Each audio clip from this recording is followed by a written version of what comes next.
चला जाता हूँ किसी की धुन में धड़कते। ये थे म्यूज़िक इंडस्ट्री के दादा किशोर कुमार, जिनको हम प्यार से किशोर दा भी बोलते हैं। ऐसी ही पॉलिटिक्स की दुनिया में एक दादा हैं जिनको प्रशांत किशोर बोलते हैं।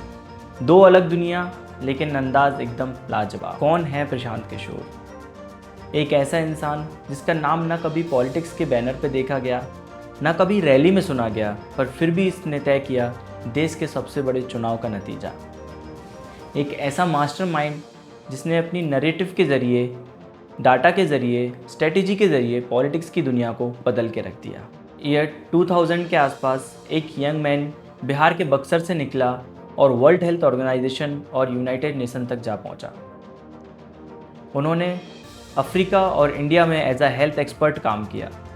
2007 में प्रशांत भारत वापस आए और कांग्रेस के राहुल गांधी से मिले। उन्होंने एक national social reform plan propose किया, लेकिन राहुल ने उन्हें अमेठी में एक छोटा सा प्रोजेक्ट दे दिया। प्रशांत ने मना कर दिया क्योंकि उन्हें तब भी पता था उनका विज़न इससे बहुत ज़्यादा बड़ा है। 2011 गुजरात के सीएम नरेंद्र मोदी अपनी इमेज बदलने की कोशिश में थे। उन्होंने डेवलपमेंट के एजेंडा पर काम करना शुरू तो किया था, लेकिन नेशनल लेवल पे उनकी इमेज कंट्रोवर्शियल थी। तब प्रशांत किशोर गुजरात आए और उन्होंने नरेंद्र मोदी जी के साथ मिलके एक अनसीन पॉलिटिकल स्ट्रेटेजी बनाई। उन्होंने लॉन्च किए 3D होलोग्राम, जिसके ज़रिए नरेंद्र मोदी एक ही साथ पूरे गुजरात में नजर आए। आधुनिक टेक्नोलॉजीना उपयोगनी बाबतમાં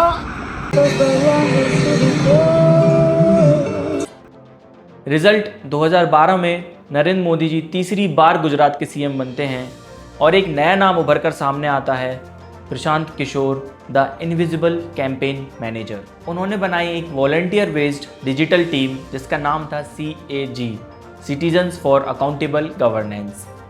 और यही वो टीम थी जिसने अब की बार मोदी सरकार, चाय पर चर्चा ऐसे स्लोगन्स को जन्म दिया। विश्व के सभी देश के महापुरुष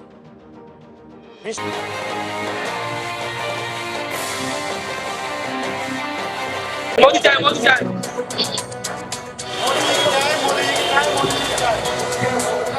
पहली बार किसी इंडियन पॉलिटिक्स में इमोशन और मार्केटिंग का ऐसा कॉम्बिनेशन देखा गया। यहाँ के लोग कितने महान हैं कि जिन्होंने रेल के डिब्बे में चाय बेचने वाले बच्चे को अपने कंधे पर उठा लिया।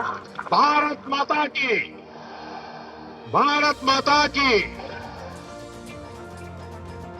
2014 रिजल्ट्स के बाद अमित शाह और पार्टी के सीनियर लीडर्स PK को एज अ आउटसाइडर देखने लगे। उनका इन्फ्लुएंस उन्हीं के लिए भारी पड़ गया। धीरे धीरे PK को पार्टी से अलग कर दिया गया। PK का सफ़र शुरू ही हुआ था और शुरू होने से पहले ख़त्म हो गया। 2015 बिहार इलेक्शन का समय आ गया था। प्रशांत किशोर अपने घर वापस हो चुके थे। प्रशांत ने नीतीश कुमार, लालू प्रसाद यादव और कांग्रेस के साथ मिलकर एक अलायंस बनाया और एक ऐसा कैंपेन डिज़ाइन किया इमोशंस के साथ, जो कि मोदी वेव के लिए भारी पड़ गया। कैंपेन का नाम था बिहारी बाबू वर्सेस बाहरी बाबू। रिजल्ट, बीजेपी को हार मिली और महागठबंधन को जीत हासिल हुई। PK को नीतीश ने कैबिनेट रैंक में एडवाइज़र बना दिया। लेकिन पॉलिटिक्स में लॉयल्टी एक शॉर्ट टर्म चीज़ है। 2017 में नीतीश, जिनको पलटू राम भी कहा जाता है, नीतीश कुमार ने बीजेपी ज्वाइन कर ली और प्रशांत किशोर को साइड कर दिया गया।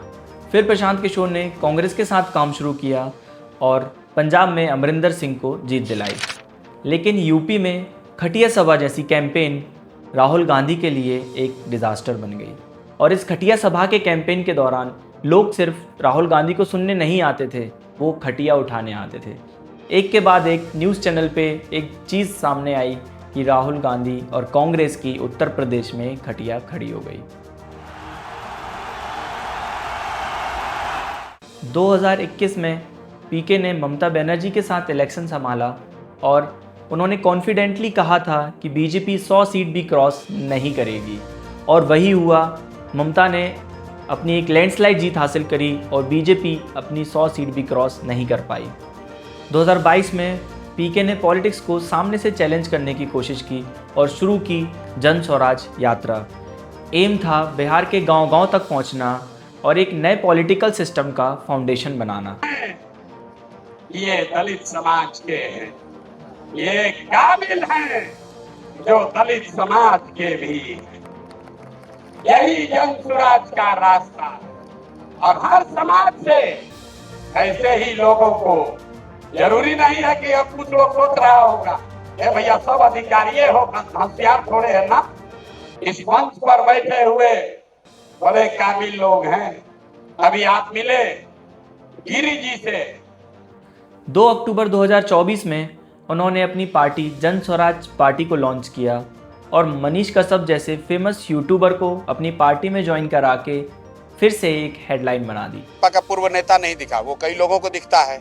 मुझे मनीष कश्यप में वो लड़का दिखता है जो बिहार के एक साधारण परिवार से उठकर अपनी प्रतिभा, अपनी मेहनत से जिस व्यक्ति ने अपनी पहचान बनाई, जो मोदी जी ने इनकी पहचान नहीं बनाई है, लालू यादव, नीतीश कुमार ने, किसी नेता ने इनकी पहचान नहीं बनाई है। जब इन्होंने अपनी पहचान बना ली तब नेताओं ने उनको अपने साथ किया। प्रशांत किशोर की पहचान किसी नेता ने नहीं बनाई है, प्रशांत किशोर ने अपने दम पर बनाई है और सरस्वती की कृपा से बनाई है। हम मनीष कश्यप में मुझे बिहार का वो बेटा दिखता है, बिहार का वो काबिल लड़का दिखता है जिसमें क्षमता है। ये देख के सपोर्टर्स ने कहा पीके एक ग्राउंड कनेक्ट बना रहे हैं और क्रिटिक्स ने कहा पीके अपॉर्चुनिस्ट बन गए। प्रशांत किशोर ने इंडियन पॉलिटिक्स को एक नया डायमेंशन दिया। उन्होंने दिखाया कि चुनाव अब सिर्फ रैली और स्पीचेस से नहीं बल्कि डाटा बिहेवियर और नैरेटिव इंजीनियरिंग से भी जीता जा सकता है। आज वो किसी पार्टी के स्ट्रेटेजिस्ट नहीं, एक आइडियोलॉजिस्ट बन चुके हैं। एक आइडियोलॉजिस्ट जहां गवर्नेंस और पॉलिटिक्स का बैलेंस अभी भी तलाश में है। प्रशांत किशोर एक ऐसा नाम जिन्हें पॉलिटिक्स की दुनिया में जीनियस कहते हैं और एक पावर ब्रोकर भी कहते हैं। एक मास्टरमाइंड जिन्होंने देश का फ्यूचर लिखा और अब खुद का भी लिखने निकले हैं। आप क्या सोचते हैं, क्या प्रशांत किशोर एक विजनरी लीडर हैं या सिर्फ एक ही अपॉर्चुनिस्ट हैं जो हर जगह अपनी जगह बना लेते हैं? अगर आपको ये वीडियो पसंद आई हो तो लाइक करें, शेयर करें और हाँ, ब्रेनिएक सौरभ को सब्सक्राइब जरूर करें। Thank you for watching.